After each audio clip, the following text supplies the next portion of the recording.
Antes, no importa si se está grabando, un aviso parroquial a los chicos que les estoy corrigiendo, seguramente entre hoy no, entre mañana a la mañana o a la noche van a recibir las correcciones. Tuve un pequeño problemilla el fin de largo y no pude terminar de corregir. Dicho esto, a ver si puedo presentar.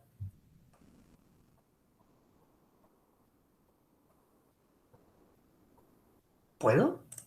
¿Me deja? A ver, ¿aparece? Se está Sí, cargando. Sí. ahí Sí. aparece. Genial. Bien. Me parece para evitar este espejo. Nah, no importa. Bien, buenísimo. Bueno, ¿cómo va, chicos? ¿Todo bien? No los veo desde listas, pilas y cola, me parece. Hoy vamos a estar hablando de otro tipo de dato abstracto. En realidad, no sé si debería haber puesto hash, tendría que haber puesto diccionario seguramente. Pero bueno, no importa, eso lo vamos a corregir luego. Vamos a hablar del TDA diccionario, pero antes de arrancar, como siempre, como es usual cuando estoy explicando los TDAs, quiero saber qué entienden ustedes por un diccionario. ¿Qué es para ustedes un diccionario? Espero que haya ejemplos menos polémicos que con los de cola y las colas de los supermercados, que hubo un par que no sé a qué supermercado van. ¿Qué entienden por un diccionario? Vale todo. Un Colección de grupo de... palabras, ahí dice Mariano. Colección de palabras. Cierto, ¿no? Hoy no tengo el OBS, así que los voy a estar viendo tal vez con un poco de delay, pero si me lo grande voy a estar. Una colección de palabras. ¿Algo más allá de conexión de palabras? eh, Algo. algo ordenado, o elementos ordenados siguiendo un orden, un criterio, digamos. Sí, o sea, está bien. Hay un orden. O sea, un diccionario, obviamente, la palabra ya me lo Claro, delata un poco, es el objeto que palabras nosotros hechas. usamos. ¿Qué hacemos cuando nosotros estamos buscando en un diccionario? Sí, ya Acá sé que hoy en día lo buscamos en internet, pero. Camila ya le dice un lugar que buscas una palabra y te dice la definición. Bien, bien, me gusta eso. ¿Y qué hacemos cuando buscamos algo en un diccionario? Pregunta abierta igualmente, ¿no?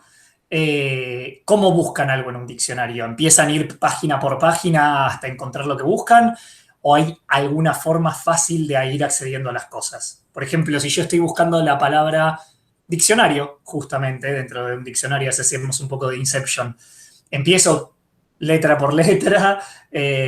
Claro, letra por letra, a lo que me refiero es, claro, no es que abro y empiezo a pasar las páginas, sino que buscas en el índice, ok, ¿dónde está la letra?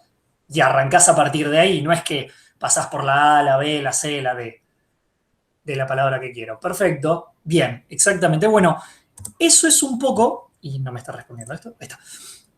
Eso es un poquitito el sentido de lo que estamos buscando lograr con este TDA. Hasta ahora lo que estuvimos viendo son estructuras, si uno quiere llamarlas de alguna manera, de tipos de datos que son de alguna manera secuenciales. O sea, cuando estamos buscando algún dato, no podemos evitar pasar por otros datos antes de llegar al dato. A veces se da el caso de que no, si de repente estamos en un árbol y buscamos un elemento que justo estuvo en la raíz, bueno, genial, no pasamos por ningún dato, pero usualmente tenemos que pasar varios nodos antes de llegar a él. O cuando estamos en las listas o las pilas o las colas, también empezamos a pasar por diversos elementos hasta acceder a él. ¿Eso qué significa? Generalmente cuánto es la complejidad algorítmica de acceder a un dato en general, no digo para cada caso, pero cuál suele ser la complejidad de acceder a algo en el peor caso escenario. ODN, muy bien ahí Luciano y Camila. Bien, entonces, este TDA en principio lo que apunta o lo que trata de generar es una estructura tal que yo no necesite tener un ODN al momento de acceder al dato. Obviamente no todo es feliz y vamos a ver por qué. No es tan sencillo lograr que esto sea ODN, pero en el mundo ideal nos gustaría tener un... ¿Qué nos gustaría tener para acceder a un dato? ¿Qué orden de magnitud nos gustaría? Si pudieran ustedes definirlo. O de uno, exactamente. O sea, o de uno sería buenísimo, tarda nada en buscar el dato. Significa que no pasó por nada previamente antes de acceder. Entonces, una de las razones por las cuales nosotros vamos a usar el diccionario, el TDA diccionario, o la tabla de hash, porque ya lo spoileé, es por la performance a la hora de acceder a un dato. Vamos a ver que no siempre vamos a poder acceder con UD1, pero que dentro de todo lo que estamos haciendo para poder acceder al dato está mucho más bueno que algunas otras estructuras que vimos. No significa que las otras no sirvan, significa que la fortaleza que apuntamos tener es cómo accedemos al dato. Pausa un segundo, pregunta para Mariano y Lucas. ¿Hay algo más aparte de este tema el día de hoy? Para saber si me tengo que apurar o si puedo ir tranquilo. No. Ok. Toda tuya la clase. Sí, así Bien, que puedes ir entonces tranquilo. voy a ir disfrutando del tecito. Disfrutala. Bien, solo hablas de acceder, no tiene nada que ver con buscar. Sí, acceder, digamos, ya sea para agarrar el dato y devolverlo o para buscarlo, la velocidad que apuntamos tener en la búsqueda o en el acceso al dato, apuntamos tener el orden más bueno posible, que sería O de 1, o de una constante. Si no quedó claro, Luciano, activa el micrófono o escríbeme. Y una particularidad que tiene este tipo de datos es que no duplicamos entradas. O sea, los valores que nosotros insertamos en un diccionario no se repiten. Ahora vamos a ver bien por qué, pero digamos, no podemos insertar dos valores iguales con una pequeña nota que vamos a ver un poquito más adelante. Y a mí Google Meet me está tapando esto. Un segundo. Ahí está. No sé si apareció la pregunta, pero ¿cómo lo implementamos? ¿No? Bueno, la respuesta la spoileé y voy a editar las diapositivas para que no pase eso. Es con una estructura de datos llamada tabla de hash. ¿Qué es una tabla de hash? A grandes rasgos es una estructura que va a contener valores y claves. Va a haber un par clave-valor. A la hora de meter algo, muy parecido al diccionario que nosotros conocemos de lo que es un libro, uno busca una palabra que funciona de clave, en lo que es el elemento del diccionario, para entender la descripción o qué es esa palabra, lo que sería el valor en la tabla de hash. Entonces, uno inserta pares clave-valor y la tabla de hash lo sabe acomodar en su tabla y lo sabe acceder. ¿Cómo los accede? Mediante una función de hash. Tengan en cuenta que las claves no necesariamente tienen que ser numéricas. Muchas veces cuando uno habla de claves dice, bueno, el ejemplo más práctico que se me viene... A ver, ¿a ustedes se les ocurre, antes de spoilear un ejemplo, ¿a ustedes se les ocurre algún lugar donde se use esta idea de, digamos, dar una clave o una identificación a algo o a alguien y usarla para determinar más datos de algo? Hay una muy fácil.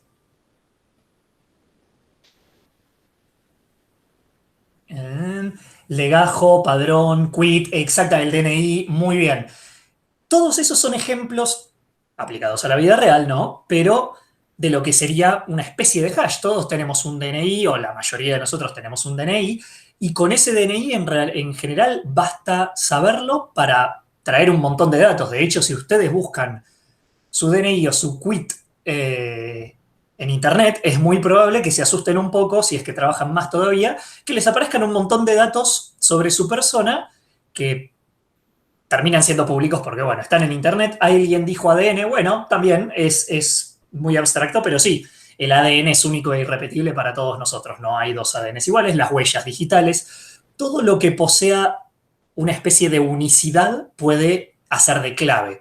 Ahora, esto, ¿por qué lo hacemos así? Porque puede haber dos DNIs iguales. En la práctica no. En la realidad pasa. De hecho, tengo un caso que me pasa. Mi tía tiene el mismo DNI que una persona. Hace mucho tiempo habían libretas de enrolamiento y libreta cívica, creo que era la otra, que eran separadas, pero una libreta cívica y una libreta de enrolamiento podían tener el mismo numerito. Cuando lo unificaron todo, hubo unos cuantos problemas, entre ellos el poder deshacer, digamos, esa duplicidad que había en los documentos. Anécdotas para afuera. La idea básica sería esta. Nosotros tenemos una clave. ¿Se ve el puntero? Sí. Nosotros tenemos una clave, le aplicamos algo que vamos a llamarle función de hash y eso va a saber ubicar en la tabla de hash al valor. De vuelta, las claves pueden ser numéricas, podrían ser tranquilamente alfanuméricas. La forma en la que ustedes crean un criterio es encontrando una clave que no se repita, ¿no? Valga la redundancia. ¿El nombre a ustedes les parece, por ejemplo, una clave válida? No, se puede repetir. Exactamente, el nombre es algo totalmente repetible. La edad es algo repetible. La dirección es algo repetible porque pueden vivir más de una persona en una dirección. Entonces, bueno, se cree el DNI. Entienden la idea. Hay como 50 Camilas. Exactamente, hay como 50 Camilas.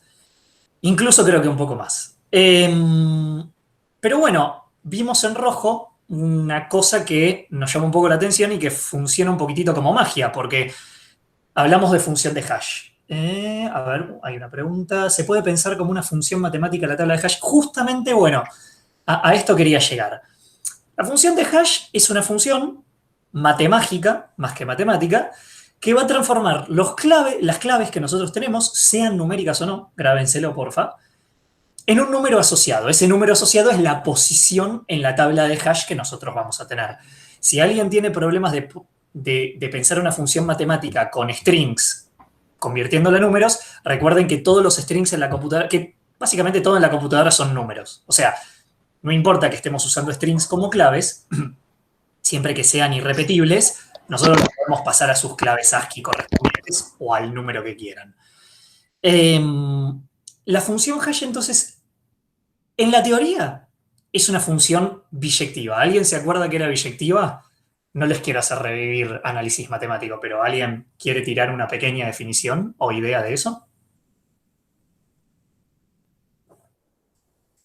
Yo sé que no es la materia más. Cada elemento del dominio tiene una imagen y que a cada cosa del codominio le llega por lo menos un elemento del dominio. Exactamente, y no más. O sea, no pasa que dos elementos del dominio van a la misma imagen en una biyectiva, estoy hablando. Sobreyectiva e inyectiva al mismo tiempo, claro. Bueno, sobreyectiva e inyectiva son los requerimientos que vos necesitas para que una función tenga inversa. O sea, que vos puedas ir y venir porque hay un camino unívoco entre el dominio y el codominio cuando estamos hablando de numeritos. No me quiero meter mucho en análisis, es una materia horrible, a mí no me gusta, prefiero álgebra, pero el concepto de la función de hash parte de eso. En el ideal, deberíamos tener una función que a cada clave unívoca nos dé una imagen, o sea, un numerito de la posición de la tabla de hash unívoco. Ahora, ¿por qué hablo del ideal y no hablo de la práctica? ¿A alguien se le ocurre? Y Luciano, sí, álgebra es mucha mejor materia que análisis, pero no quiero meterme en el debate. ¿A alguien se le ocurre por qué esto en la teoría está todo re lindo, pero en la práctica tenemos un problema? Puede que más de una clave tengan el mismo valor, ¿no? Como hay en las Sí, flechas. exactamente. La imagen les da una ayuda, pero ¿por qué pasa esto? O sea, sí, es verdad, es correcto, pero ¿por qué está pasando que dos claves terminan en el mismo número, digamos? ¿Qué restricción hay o qué es lo que me impide a mí? Que la tabla de hash tiene solo 4 elementos. Si tuviera más, tal vez habría más chance de diferenciar. Exactamente, que la imagen, muchas veces a la que tenemos que nosotros llegar, sigo con ejemplos matemáticos, pero bueno, es acotada. O sea, nosotros no tenemos infinita RAM, nosotros no tenemos infinito espacio de memoria para guardar los valores. Y sería muy optimista creer que justo vamos a tener la misma cantidad de posiciones de tabla de hash de la que valores va a haber, porque sería muy difícil en un trabajo ir y decir, ok, tengo que hacer un programa, ¿cuántos elementos vas a tener? El cliente probablemente te va a decir, qué sé yo, entre 20 y 30, no, pero dame un número fijo porque si no la función de hash no me va a andar bien. No, a ver, es una realidad y hay que aceptar que más de una clave van a tener un valor, una vez aplicada la función de hash, igual. El truco es cómo resolvemos esto. Esto, en nuestra jerga, ya dejando un poco la matemática de lado, significa que hay una colisión. Una colisión sucede cuando hay dos claves distintas que llevan a una misma posición en la tabla de hash. Antes de seguir con eso, quiero ver si hay preguntas. Podrías tener dos elementos con la misma clave. Pueda que queremos meter elementos iguales. Ojo acá, un elemento igual en el mundo de hash son el par entero, el par clave-valor. Si el valor es distinto, ya no tenemos el mismo par clave-valor y lo podemos colocar en la tabla de hash. Después, cuando lleguemos a ese punto, vamos a ver qué es lo que hacemos, qué política tomamos. Pero en esencia, lo que vos no podés tener, por decirlo de una manera, es claves duplicadas. O sea, no podés tener la misma clave dos veces guardada en el hash. Pero ahora lo vamos a ver un poquitito más adelante. Dependiendo de la complejidad de la función que tengas, cantidad de elementos. Ok, empiezo con física. Sí, dejamos matemática para arrancar con física porque ahora vemos colisiones. ¿Qué tipos de colisiones conoces? No, mentira. Igual, excelente materia. Ok, entonces tenemos una explicación, la función de hash, tenemos un problema, las colisiones. Dos claves separadas llegan al mismo punto. Acá hay varias políticas de cómo armar un hash, o sea, cómo solucionar estas colisiones, y ahí se abren justamente dos mundos separados de tipos de hash que hay. Tenemos dos tipos de hash y esto genera mucha confusión, no entiendo quién fue la mala persona que decidió nomenclarlos así, pero hay dos formas de direccionar cuando hay una colisión, o sea, direccionar el elemento que está colisionando dentro del hash. Direccionamiento cerrado, que ahora lo vamos a ver, y direccionamiento, perdón, abierto, que es otra forma. Ahora, según el tipo de direccionamiento que tenemos un tipo de hash. Y si hay direccionamiento cerrado, el hash es abierto. Y si el tipo de direccionamiento es abierto, el hash se considera cerrado. Hay una explicación, ahora lo vamos a ver un poco más en profundidad, pero esta imagen, grábensela porque genera muchas confusiones. Confusiones nivel cuando les pasamos un TP de implementar un tipo de hash, empiezan a implementar otro tipo de hash porque es una definición de mierda, perdónenmela. YouTube me va a censurar. Bueno.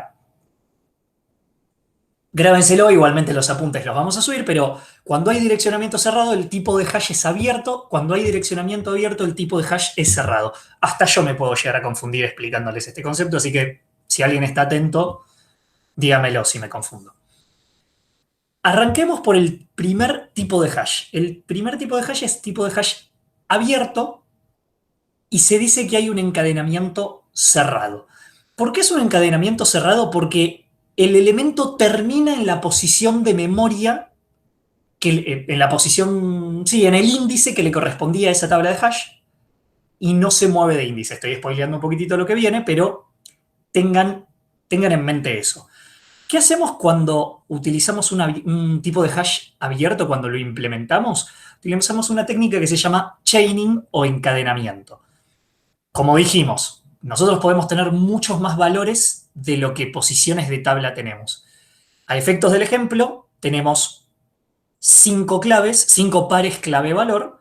En la columna del medio les resolvimos el hash que tiene. No importa saber la función acá. Acá lo importante es que a la S le corresponde el hash 2, a la E el 0, a la A el 0, a la R el 3 y a la C el 3. No se sabe qué función es, pero ese es el resultado que da al aplicar la función de hash. Entonces, nosotros arrancamos, insertamos el par S0. Recuerden que un elemento entero es el par clave-valor. Aplicamos la función de hash a la clave S y nos da 2. Entonces, el valor 0, vamos a esta tabla entera, y como va en la posición 2, buscamos la posición 2 e insertamos el elemento 0, el par clave-valor. S es su valor, no, perdón, S es su clave y 0 es su valor. Un segundo. Estuve hablando las últimas 3 horas, necesitaba un té. Viene el elemento E, el par clave-valor E1, se le hashea a la E, da 0. Vamos a la posición 0, guardamos la E. El problema viene instantáneamente en el siguiente par clave-valor, cuando viene la A y el 2. La A, al hashearla, da 0. Da 0, entonces tenemos una colisión en ese momento. Acá es donde terminamos de definir qué vamos a hacer o cuál es nuestra política de qué hash vamos a implementar. Una de las formas, que es el tipo de hash abierto, que es direccionamiento cerrado, es que en cada uno de estos elementos, de estas posiciones de la tabla de hash, haya un puntero a una lista. Entonces, Nosotros teníamos guardado el elemento E1 y ahora vamos a guardar el elemento A2 en la posición 0. ¿Por qué? Porque la posición 0 es un puntero a una lista. Estamos utilizando otra estructura, el tipo de dato abstracto lista, para resolver una colisión. Acá adentro he tenido múltiples preguntas a lo largo de algunos cuatris. ¿Puede haber un ABB? Sí, puede haber un ABB. ¿Puede haber otro tipo de dato? Puede haber otro tipo de dato abstracto. Yo lo muestro con lista porque me parece más lógico entenderlo así. Y si ustedes algún día quieren animarse a implementarlo con un ABB o con otra cosa más compleja, están más que invitados a hacerlo. Por favor, expliquen en el README la razón por la cual ustedes quieren implementar esa monstruosidad. Por las dudas. Pista, no lo hagan. Sí, pista no lo hagan. O sea, pero si quieren hacerlo, después en el README va a ser divertido leer. A mis alumnos no se lo permito hacer, por ejemplo. Pero los de Lucas están más que invitados. No, mentira. No va a ser la primera vez. Por eso. Pero tengan en cuenta que si la lista ya satisface nuestra solución, ya está. Volviendo a esto, ahora agregamos el par clave valor R3. Cuando hasheo la R me da 3, voy a la posición 3. La lista estaba vacía, se agrega el R3 y agrego C4, C hasheado da 3, voy a la posición 3 y como ya había algo, se agrega al final de la lista. Hasta acá, ¿alguna duda? ¿Alguien no entendió algún paso intermedio de esto? ¿Ninguna duda? Ok. Recuerden abrir el micrófono o escribir. Si escriben, tal vez los vea más lento. ¿Por qué se considera cerrado el direccionamiento? Como yo lo veo, y no recuerdo si es exactamente la definición, pero como yo lo recordaba ver tipo a manera de ayuda a memoria, la posición en la que estás insertando el elemento es esta posición. Y el hash... Sí, eso va a tener sentido cuando vean los dos lado a lado, digamos. En el direccionamiento abierto, vos, digamos, la función de hash te da una dirección, ¿no? Te dice dónde tiene que ir cierta clave. Si el direccionamiento es cerrado, vos sabés que en esa dirección que te devolvió la función de hash, ahí está.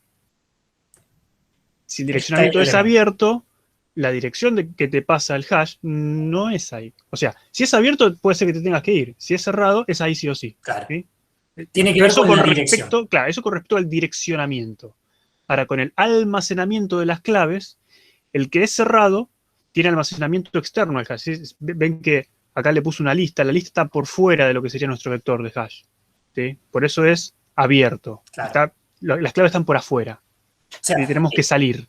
Tiene sentido porque el tipo de dato, porque el tipo de hash es abierto, porque los elementos están afuera del hash. ¿Y por qué el direccionamiento es cerrado? Porque sí o sí va a esta posición de memoria y no a otra. Pero no deja de ser un bardito mental a veces. Claro, el otro es exactamente al revés. Exacto. El otro, vos tenés la función de hash, te devuelve una dirección, y esa dirección no es necesariamente a donde vos vas a terminar. Porque quizás, por el mecanismo de colisión, terminás en otra dirección. Pero las claves se insertan dentro del vector original, ¿sí? No tenés que ir afuera del vector para ir a buscar la cosa. Por eso es cerrado en ese sentido con respecto a las claves, pero es abierto con respecto al direccionamiento. Es simplemente un tema de nombres. Bien. Antes de avanzar, porque creo que si avanzo... Bien, sí, tengo spoilers. Pregunta general abierta para todos. ¿Qué complejidad tenemos a la hora de acceder a un dato con Big O? Si yo quiero ahora buscar, digamos, yo le paso la clave R, quiero saber qué valor está asociada a la R. ¿Cuál es la complejidad algorítmica de este hash? ¿O de n cuadrado? No. ¿O de n cuadrado? No. ¿Por qué, Lucas? No sé si tenés micrófono, pero ¿querés decirme por qué te parece O de n cuadrado? Hola, ¿se me escucha? Sí, se escucha perfecto. Sí, pensé que sería O de n cuadrado más que nada por la primera parte. Por esto y esto, ¿no? Claro, esto, por esto y y esto. después buscar en la lista. Sí. Ojo con eso, porque